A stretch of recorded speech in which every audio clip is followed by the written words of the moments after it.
حضرت ذوالقرنین کا پہلا سفر تو آپ لوگوں نے سماعت کر ہی لی کہ کس طرح سے حضرت ذوالقرنین نے آب حیات کی تلاش میں مغرب کا سفر کیا تھا۔ حضرت ذوالقرنین نے ٹوٹل 3 سفر کیے تھے جو کہ سب سے بڑے سفروں میں شمار کیا جاتا ہے۔ سب سے پہلا سفر حضرت ذوالقرنین نے مغرب یعنی پچھم کی جانب کیا، اور پچھم کی جانب اتنی دور تک کیا جہاں تک آبادی بھی نہیں پہنچ سکتی، یعنی کہ حضرت ذوالقرنین نے وہاں تک مغرب کا سفر کیا جہاں پر سورج غروب ہوتا ہے یعنی کہ ڈوبتا ہے۔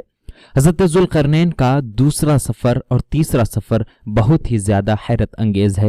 آگے بڑھنے سے پہلے ایک گزارش کروں گا کہ اگر ابھی تک آپ نے ہمارا چینل سبسکرائب نہیں کیا ہے تو سبسکرائب کریں اور اس کے ساتھ ساتھ بیل آئیکن کو بھی ضرور دبا دیں۔ حضرت ذوالقرنین نے جب پہلا سفر کر لیا اس کے بعد انہوں نے دوسرا سفر اختیار کیا، اور وہ دوسرا سفر مشرق کا سفر تھا۔ مشرق یعنی پورب کی جانب جانے کا فیصلہ کیا۔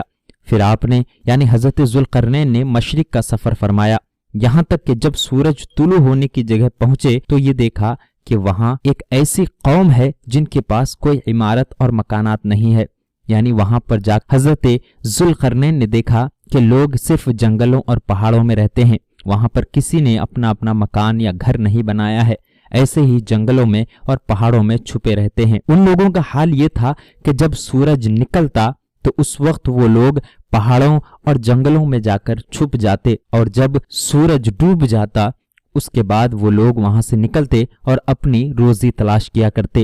یوں سمجھتے چلیں کہ دن کے وقت وہ لوگ چھپ کر سو جایا کرتے یا آرام کیا کرتے تھے، لیکن رات کے وقت وہ لوگ شکار کیا کرتے اور اپنی روزی کا تلاش کیا کرتے تھے۔ یہ قوم منسک کہلاتے تھے۔ حضرت ذوالقرنین نے ان لوگوں کے مقابلے میں بھی لشکر آرائی کی، ان لوگوں سے کہا کہ تم لوگ ایمان لے آؤ، ہم تمہیں بخش دیں گے۔ ان لوگوں میں سے کچھ لوگوں نے اسلام قبول کر کے ایمان کی دولت سے مالا مال ہو گئے، لیکن ان میں سے بہت سارے لوگ اپنے کفر پر اڑے رہے۔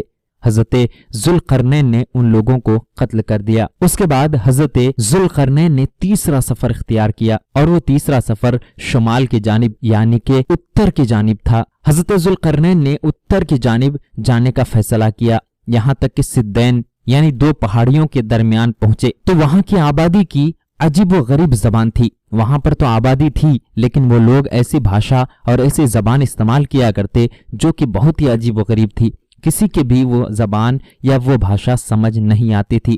ان لوگوں کے ساتھ اشاروں سے مشکل میں بات ہوتی تھی۔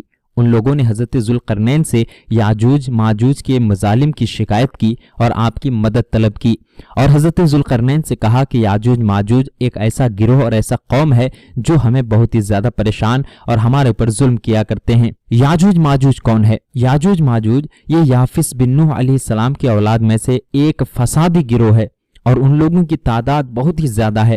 یہ لوگ بلا کے جنگجو، خونخوار اور بالکل ہی وحشی اور جنگلی ہیں، جو بالکل جانوروں کی طرح رہتے ہیں۔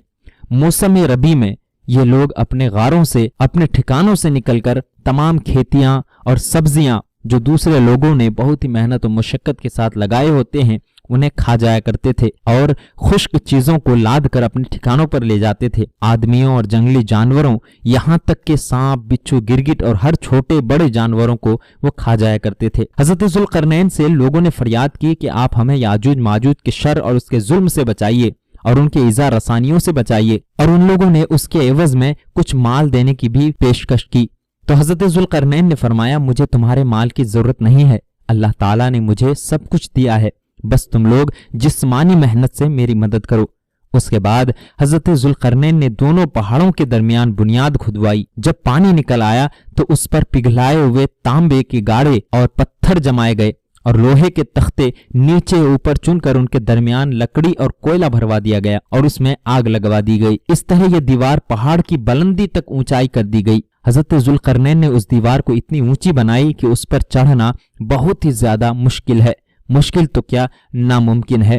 حضرت ذوالقرنین نے وہ دیوار وہاں پر کھڑی کر دی، پھر جو پگھلایا ہوا تانبا بچا ہوا تھا اس کو دیوار میں پلا دیا گیا، یعنی دیوار کے چاروں ارد گرد ڈال دیا گیا، جو سب مل کر بہت ہی زیادہ مضبوط اور نہایت مستحکم بن گئی، یہاں تک کہ اس دیوار کو کوئی بھی نہیں توڑ سکتا۔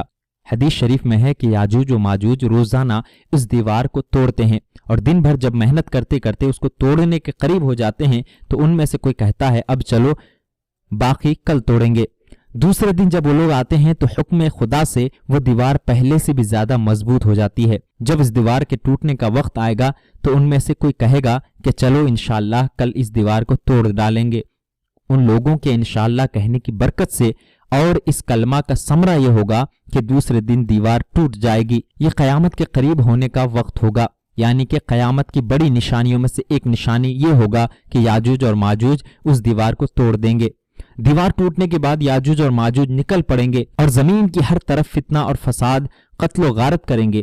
چشموں اور تالابوں کا پانی پورا کا پورا ختم کر دیں گے، پی ڈالیں گے، اور جانوروں درختوں کو کھا جائیں گے، زمین پر ہر جگہ میں پھیل جائیں گے، مگر مکہ اور مدینہ اور بیت المقدس یعنی مسجد اقصی، ان تینوں شہروں میں سے کسی میں بھی یہ داخل نہ ہو پائے گا۔